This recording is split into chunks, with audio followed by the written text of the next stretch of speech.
وقال تعالى في موضع آخر اقرأ باسم ربك الذي خلق.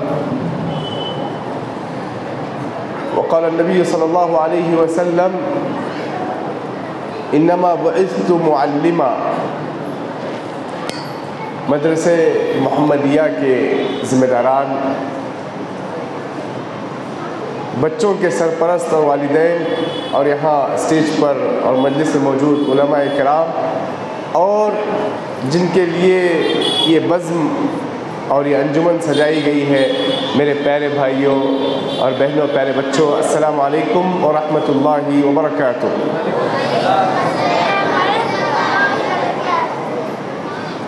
میرے لیے بہت ہی زیادہ خوشی کے لمحات ہیں کہ میں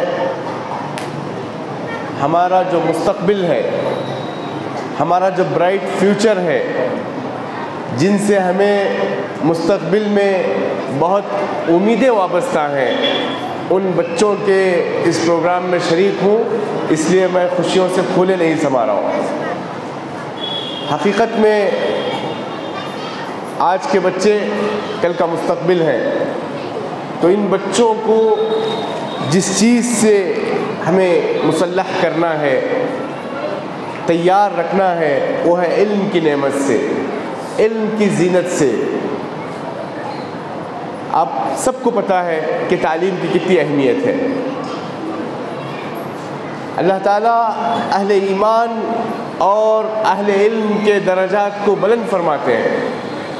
ایک مقام پر اللہ تعالیٰ فرماتے ہیں کہ جو لوگ تمہیں جانتے ہیں اور جو لوگ نہیں جانتے، یہ لوگ برابر نہیں ہو سکتے۔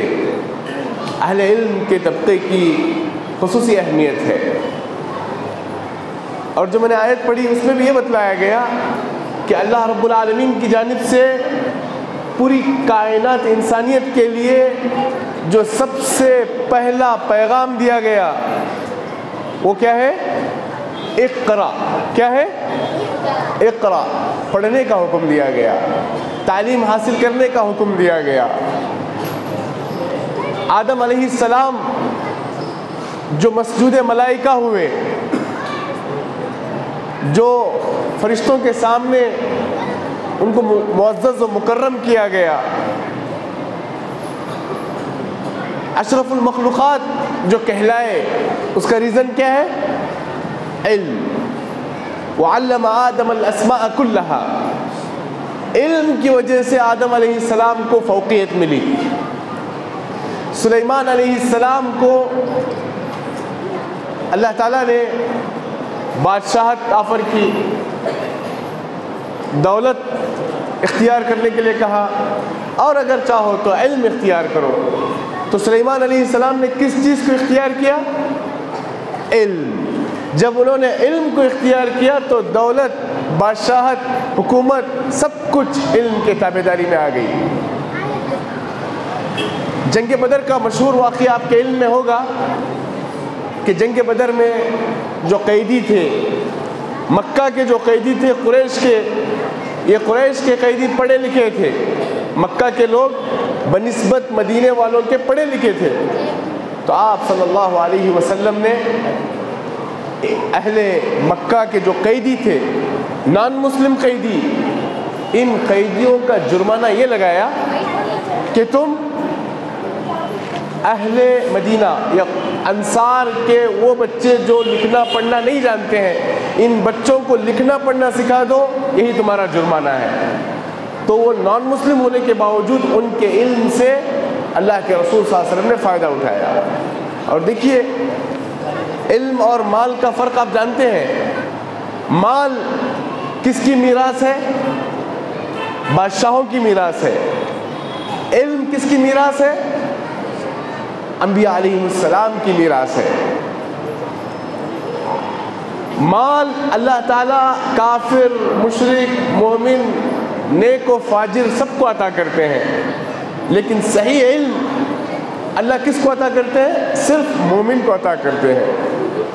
اور مالدار کو خود مال کی حفاظت کرنی پڑتی ہے، اور علم صاحب علم کی حفاظت کرتی ہے۔ اگر ایک انسان مر جاتا ہے ایک مالدار جب مر جاتا ہے تو اس کا جو مال ہے بس دنیاوی زندگی میں اسے فائدہ پہنچائے گا، الا ہے کہ صدقہ جاریہ ہو، لیکن علم جو ہے قبر میں جانے کے بعد بھی انسان کو فائدہ پہنچاتی ہے۔ مال اس کے محتاج کون ہوتے ہیں؟ مالدار کے محتاج کون ہوتے ہیں؟ غریب، فقیر، مسکین لوگ، لیکن علماء کے محتاج کون ہوتے ہیں؟ وقت کا بادشاہ بھی علماء کا محتاج ہوتا ہے۔ تو عزیزو، جب تک ہم لوگ علم کے میدان میں آگے تھے، پیشوا تھے، اس دنیا کی لیڈنگ ہم نے کی۔ سلطنت دہلی علم کا مرکز تھا، اسپین علم کا قبلہ مانا جاتا تھا، بغداد، عراق، دور دور سے لوگ یہاں علم حاصل کرنے آتے تھے، قاہرہ، مصر، یہ علم کا مرکز مانا جاتا تھا۔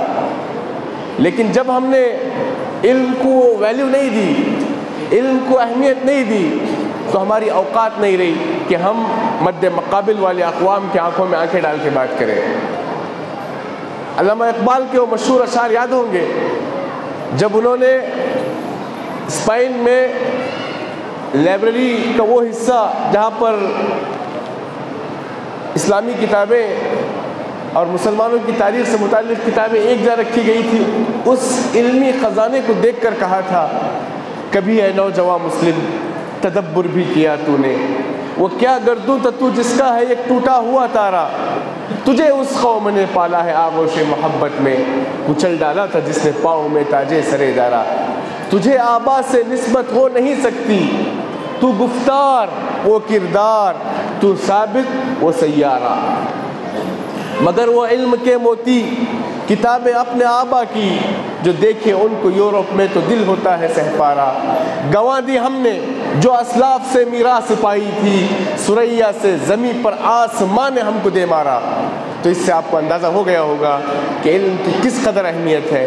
یقین مانے ہماری ترقی، ملک کی تعمیر اور ترقی علم ہی پر مبنی ہے۔ اگر ہم علم میں پختہ رہیں گے تو ایک اچھے ملک کے واسی بن کے رہ سکتے ہیں، اور اگر ہم علم حاصل کر رہے ہیں تو سمجھیے اس ملک میں امن پھیلانے والے بھی ہم ہی کہلائیں گے۔ یہ وقت کوئی تفصیلی خطاب کا نہیں ہے، بس سمجھیے ابتدائی کلمات یا مقدمہ یا تمہید کہہ لیجئے، یہ کہہ کر میں رخصت ہونا چاہتا ہوں۔ گزارش ہے کہ ہمارے بچوں کی صلاحیتوں کو سمجھیں۔ ہم میں سے یہ جتنے بھی بچے ہیں، ہمارے جتنے بھی بچے ہیں، یہ ان کٹ ڈائمنڈ پیس ہیں، ان کٹ ڈائمنڈ پیس ہیں، انہیں بس تھوڑا سا شیپ دینے کی ضرورت ہے، تھوڑا سا شیپ دینے کی ضرورت ہے، تھوڑی سی توجہ دینے کی ضرورت ہے۔ اگر ہم اس پر تھوڑی توجہ دیں گے تو انشاءاللہ نکھار آئے گا، بہتری آئے گی، اور آج بھی ہم بہت سے ایسے محاذ میدان یہ سمجھتے ہیں کہ وہ ہاتھ سے چھوٹ گئے، ایسی بات نہیں ہے، ان تمام میدانوں پر دوبارہ ہم حاوی ہو سکتے ہیں۔ ایک بڑا پیارا شعر ہے، ایک پتھر کی بھی تقدیر سنور سکتی ہے، ایک پتھر کی بھی تقدیر سنور سکتی ہے، شرط یہ ہے کہ سلیقے سے تراشا جائے۔ تو اس طرح ان بچوں کو نکھارنا، سنوارنا، ان کو بنانا، ان کی زندگی کا فالو اپ کرنا، والدین کو چاہیے، اساتذہ کو چاہیے انہیں وقت دیں، ان کے احساسات کو سنیں، ان کے جذبات اور میلانات کو سنیں، انشاءاللہ پھر ایک روشن مستقبل کی ہمیں امید ہے۔ انہی کچھ مختصر کلمات پہ اپنے خطاب کو ختم کرتے ہوئے اللہ کے شکر کے بعد مدرسہ ہذا کے ذمہ داران کا بھی شکر گزار ہوں جنہوں نے یہ موقع فراہم کیا، خصوصاً شیخ آر ڈی عمر فاروق صاحب جنہوں نے موقع فراہم کیا، فجزاکم اللہ خیراً و شکراً۔ السلام علیکم ورحمۃ اللہ وبرکاتہ۔